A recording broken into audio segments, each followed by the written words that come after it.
Hi, everybody. Welcome to the Studio Sasha podcast. Today, we are going to be recording our third episode.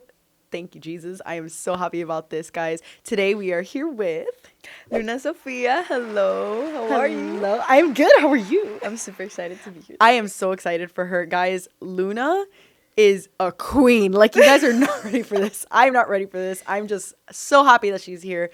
We're gonna have so much fun. We have so much tea to go over to spill all of the above, right? Yeah. Yes. So I just want to get into it. Just ask you a solid question. Tell me about your amazing album, Lulu's Found. Tell me everything. Yes. So Lulu's Found just came out yesterday, February 4th.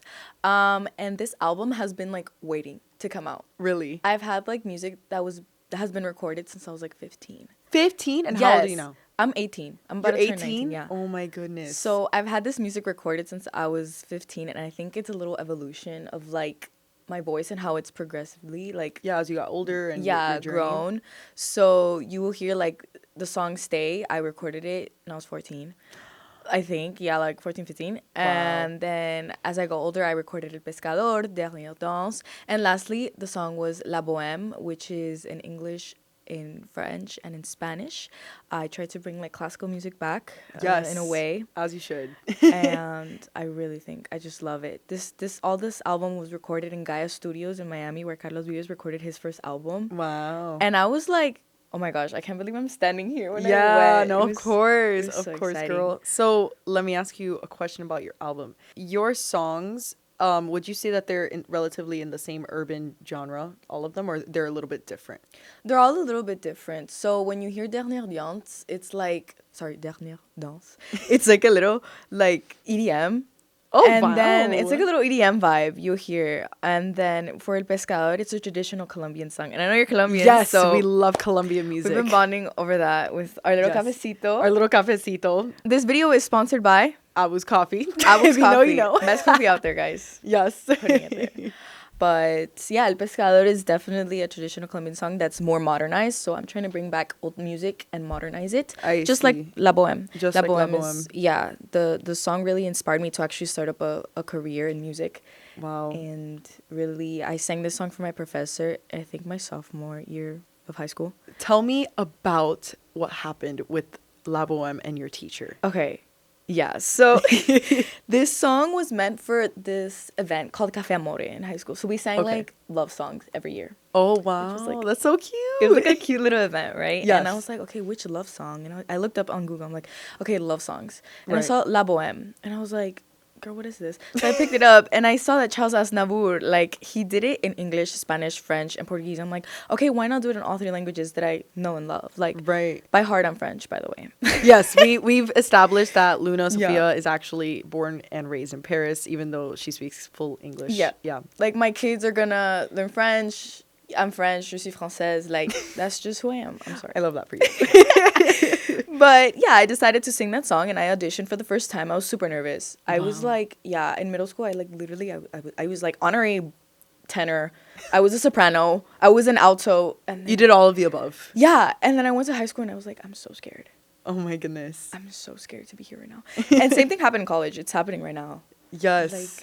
Yes. So tell me about right now what you're going through in college, and in particular you had mentioned that you have something about your first semester of college. Walk me through what happened in your first semester. Oh my goodness. Okay, so my first semester of college, I think, was a really big transition, and it really is a big transition for everyone. Yeah. It's something that's like, okay, like 1 month you're graduating and then the next month you're already driving to school alone, getting a job, paying taxes. Yeah. Going through 9 classes a semester, because keep in mind, music students have to they have to lock in big time. I feel like nobody understands, like, 9 classes a semester. That's crazy, dude. Like, having to go from like music theory 2 to English, ENC 1101. ENC 11, like, girl, what is happening? It's crazy to me, but I mean, balancing that was hard. And like your social life, like, of course, going to the gym or doing anything normal. I feel the second week of the first semester I ended up in the hospital because I was like, I couldn't. Like, the stress was so bad. Oh my goodness. And you had, so So you were in the hospital because of like what happened to you that you felt like you wanted to go to the hospital? So I had a lot of stress going on, and I would go to the gym, and I was like, okay, let me do my squats, you know. Yeah. You would kind of release get body. it. Yeah.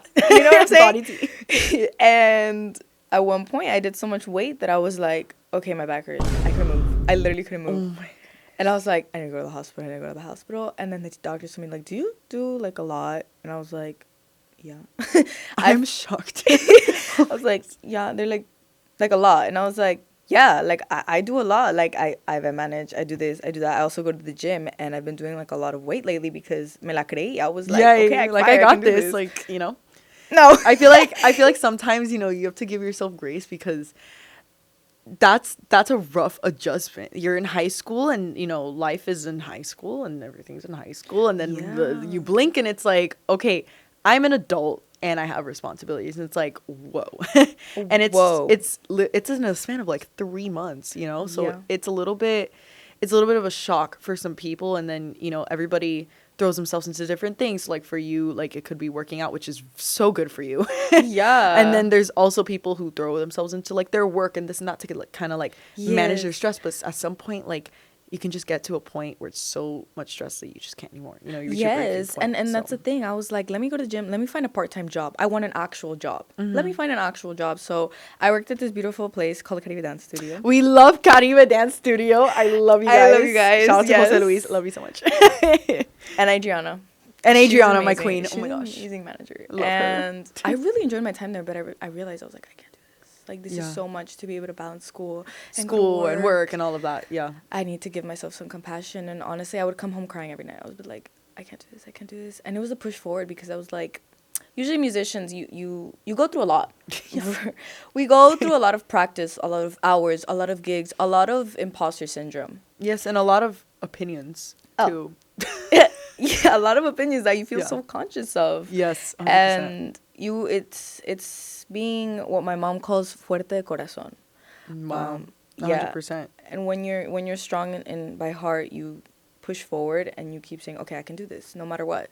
You stay positive, you stay optimistic, and you say, I can do this no matter what. Yeah. So that first semester of college may have been rough, but it definitely put you in the position to be the person you are today. Oh yeah, right. It fueled me. It fueled me with a lot of, okay, I want this. Like I really want this. And if you really want it, you'll achieve it. 100%. And you'll gain little achievements and little goals that you're like, wait, I manifested that. Yeah. I did that. Yes, you did that. And that reminds me so much of like me with this business, because I was like, from, again, like same thing with the high school, that I was going through so much in high school, and then like, you know, I had a lot of people who supported me and helped me and gave me ideas, but then I was like, I want to be a business owner, and I don't want to just go and do the normal thing, like work on a computer type. I don't know, not that I'm hating on anybody, but I have my own thing, and especially since I love music, it's very hard to make it in this industry as a girl and make it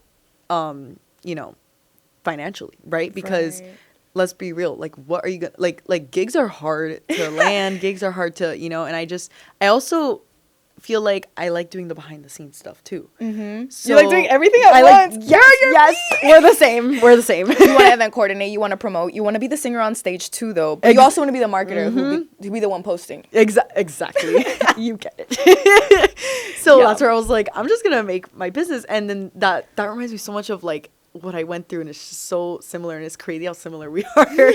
And just like it's so important to tell people about, you know, even though you're going through so much, you're gonna get through it, and you're gonna get so much better. And and sometimes people are not gonna see that. It's like those little quotes that say like, what really matters is what you do when no one's around. 100%. Yes, that is so true. That is so important. Yeah. And I'm not perfect at that, because sometimes when no one's looking, you just want to like chill and whatever, but you have to hold yourself accountable. You have to, you know, focus on the grind and all of that, right? That's why I wanted to come, girl. I was like, she looks like she wants that business. She wants it to run. And, oh, baby, it's gonna run because she said so. Yes, thank you. So I want to talk about your songs, because I'm so excited to hear, like, more of the specific backstories on each one of them. So La Boheme and the story of your teacher. Yeah. And I just find it so cool. That's the one you recorded in the languages, right? In the multiple languages. Yeah. Tell me the languages they were. So it was in English, Spanish, and French. And French. So you're trilingual. Yeah. So cool. Oh my gosh. And run me through like the creative process making that song. Okay. I heard that song, and you know, when you hear a song and you try to learn it, you want to try to learn it in all the versions possible that there is. Yeah. I'm currently studying jazz in college, and when you learn a song, you have to see every single version. Mm-hmm. So, as I normally do, I go in to see the versions, and I'm like, wow, Charles Aznavour really wrote these songs in different languages, and you capture different audiences with that. So I was like, why don't I capture all of the audiences in just one song? Wow. And so I was like, okay, let's grab these English lyrics since I know English, these Spanish lyrics since I know Spanish, and these French lyrics since I know French. And then I decided to start, okay, let me grab the English part, do the French part, do the Spanish part, and I grabbed my friend, his name is Frank Gonzalez, super talented musician out there. He's a great producer, currently studying at UM, yeah.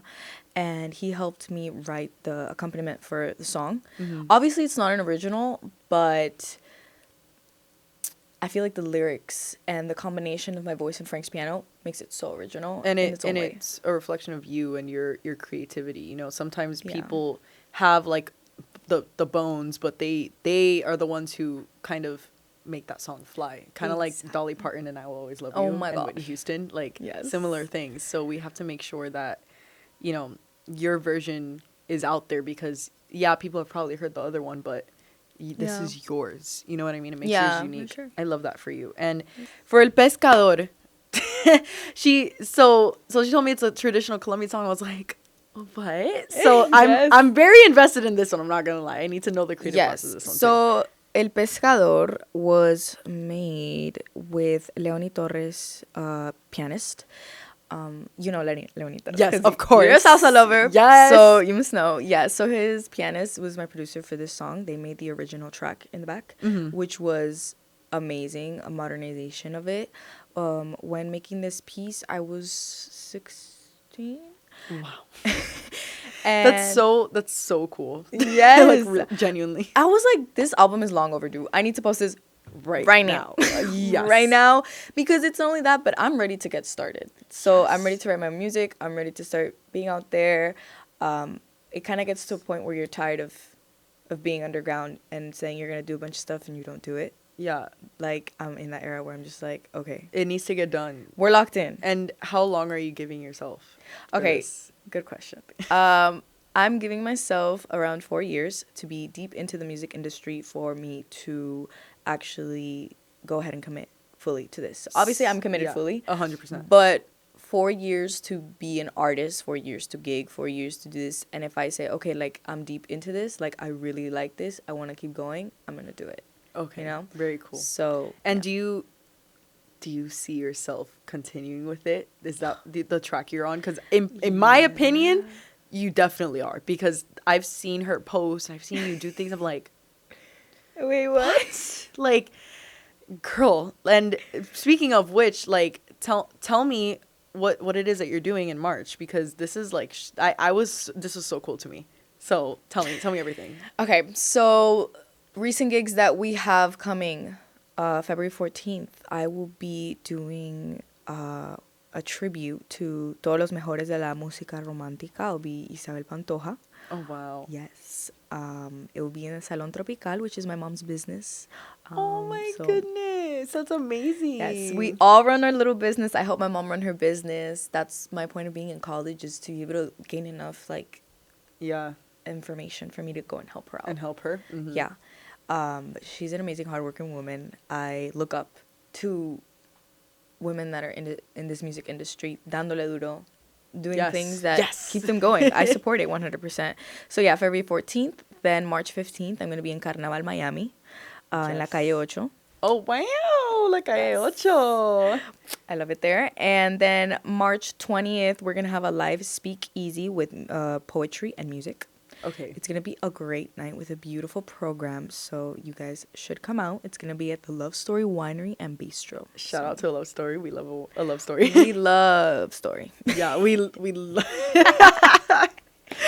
Oh my gosh, yeah, they're amazing. And that was the one that she was like live speakeasy, and I was like confused, but then she told me that she hosts events too. So you're a jack of all trades. Like, you do everything, and that is so commendable for someone at such a young age to be able to just do all of these things. Like, it's so impressive, and it's so inspiring, genuinely. And I don't say that to be cliche. I genuinely mean it. Like, people out there are watching this, and they are young, and they have dreams, and they want to learn to be like you, and to be able to just go and get it. And like, what would you say to people who are kind of like on the fence and not 100% sure if they should commit fully to that?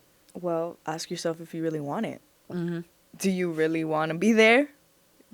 Do you really want to succeed in this? Do you have a passion for it? Do you like it? Do you want to make a financial thing out of it? Because if you don't really want it, then, how are you supposed to really go and get it? 100%. If you're not committed to it, if you don't tell yourself, okay, like, yeah, okay, I like it, but do I really want to do it? No. 100%. Things that fuel you are rejections. Oh my God, the amount of times I've been rejected. Or like being chosen for something else, and you're just like, you know what? I'm going to look at this on the positive side. 100%. This is going to give me something better. Yes, That's everything happens for a reason, and you can always learn from everything that happens in your life. Sure. And for your album, for somebody listening to your album, and if they were to listen to it at the exact moment that they needed to listen to it, what would you hope that your album would show them? Progression. Like, progression what do you mean and progression? inspiration. As you hear the songs, you hear a change in my voice. Oh, yeah. Yeah, you hear a change in age. With ending with La Bohème, you hear a matured voice, and starting with Dernière Danse, I'm sorry, my French people, and El Pescador, you'll hear the evolution. Half of this album was inspired by my parents as well. Wow. So my dad's a videographer and photographer. Shout out to my photographer there. That's them. My management is my mom. Val Productions, go follow her. She is a booking artist, and like, so my dad's like a creative side, and then my mom is like the booking side. So it's like art is like made for me. I know, this is like you were born to do this, not gonna lie. This needed to happen at some point. I don't have any other choice too. Yeah, like sometimes you're just so deep in it, you're just like, I don't have any other but you're choice. so good at it too, so it's like, thank you. Like of course I'll do it. Like, Yeah, I see you doing this. You'll hear a lot of that throughout the album, and I feel like it's just the beginning. I feel like you'll see a beginning. That's why it's called Lulu's Found. It's a little cliche. No, but no. She's found. Now ahora hay que time to go. Time to go. Lulu's go. Lulu's go. Is that the next one? Yeah. Lulu's go. I love it. That's the next one. I think that's my vote. And well, that's amazing that you have that foundation from your parents. Like, I feel like for me, my entire family helped me with my business and just like getting it started, and and my family and my boyfriend's family too. Like, they all helped me, and my friends, like, I'm so grateful for everybody that's helped me. I'm sure like you feel the same about your parents for sure. All the things that you have, the videography, the photography, but then also like the booking, like your mom and dad just helping you create your brand. That must be like, wow. Yeah, it's a family thing, and having a good support system is always going to be good for you. It's so important. It's important I can't to find someone. And honestly, when you don't have, you have to learn how to be mature in your heart and be strong and push with it, because then you will create some people that believe in you and surround you. So that is so congrats, true. Queen. Yeah, congrats to you, Queen. And the last thing I want to ask you, what is it that you want people to understand about you and your music? Ooh, me and my music. Passion.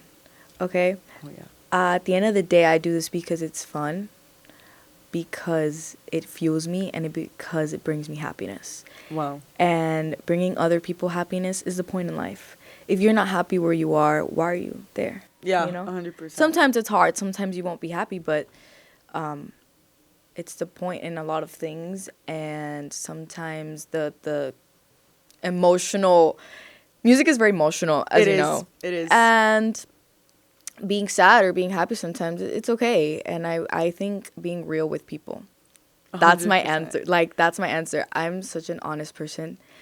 And when I say, hey, like, this music isn't supposed to be like just some other literal thing out there, but it's supposed to be real to the person, real to the heart. and just real to authentic. myself. Yes. Authentic and authentic and just unique. Yes. Yeah. I love it. I love it. Thank you yeah. so much for being here, Luna. This has been so amazing. And I'm so glad I got to learn about you. And this is kind of cute and on brand for Valentine's Day. She's pink and we're talking about like girly tea, so galentine's, I guess you could say. Yes. Thank you so much for being on this podcast. And guys, we will see you in the next one. Thank you so much. Thank you so much.